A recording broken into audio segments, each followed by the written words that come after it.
I'm here to talk to you about the power of community and why it's my vision of hope.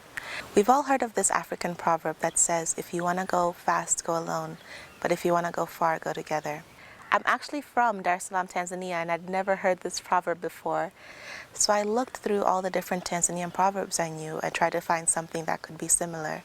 And the closest I found in Swahili was, Umoja ni nguvu, tengano ni udhaifu, which means there's strength in unity. Community is such a big cornerstone of all life's major moments in Tanzania. If you think about all of the biggest milestones of your life, whether it's child rearing, weddings, funerals, or just going about day-to-day activities, your community in Tanzania is so closely involved in each of these. Fundraising is one major way that the community shows out and shows their support. We fundraise for all of life's major events, and actually it's quite normal to fundraise for weddings. My parents have been fundraising for weddings for their friends, their coworkers, even their coworkers' children. And all of this community has been waiting for an opportunity to give all of that right back to us. So they all keep looking at me, waiting for their chance to donate to my potential future wedding and give back that same energy. Other ways that people are involved in fundraising from all of life's major events is through different organizations that we have.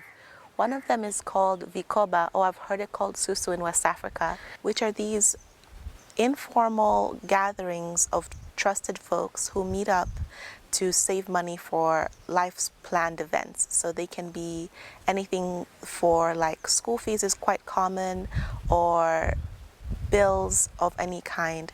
So how they work is you have a group of folks who meet up at a regular basis, maybe weekly or monthly, and give a certain amount of money each time, and one person takes that money for that round, and there's a treasurer to keep track of who took what and when. And this is really helpful for people like my aunt, who needed to use it when she wanted to save up money for my cousin's school fees, despite the fact there was a lot of other things going on. Something else is actually called a SACCOS, which is a savings and credit cooperative, where folks use this to save for even bigger opportunities in life, like buying a home or buying a car.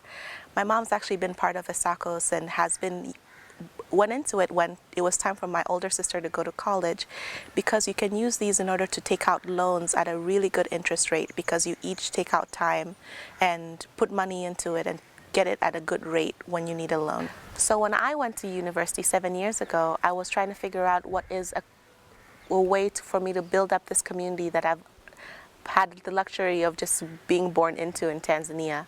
And so I sought out where I could find it, and there are tons of places that you can find your community, whether it's where you practice your religion, where you volunteer, or even through work.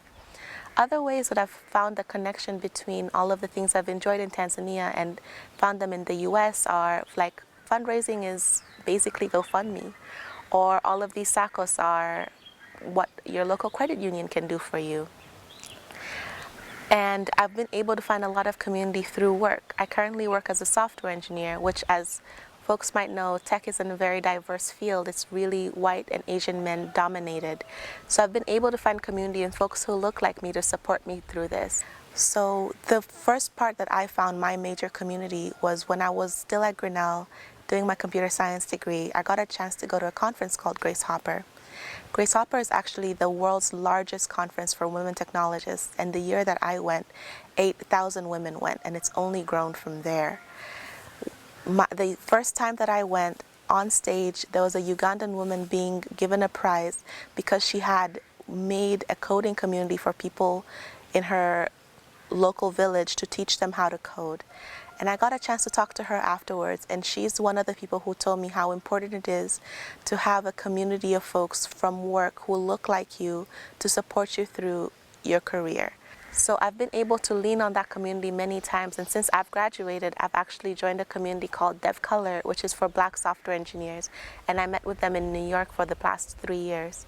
And I actually leaned on one of my friends from DevColor when I joined a new team at work, and I was getting really anxious because I didn't know what was a good question to ask anymore. I was struggling with imposter syndrome, and my friend immediately became a coach, and she started reaching out to me on an almost daily basis to find out what I'm going through. Have I asked a question? Have I been stuck?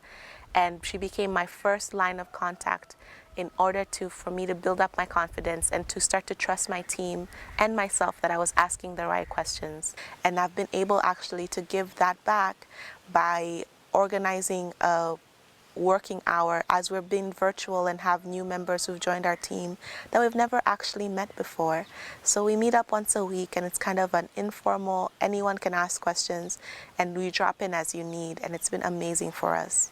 So to wrap up, I want to ask you, what is your community like? Do they give you hope? Have you been able to get something from it or give to it, especially now that we're virtual and it's a little harder to meet in person? I hope that they give you hope as mine does to me. Thank you.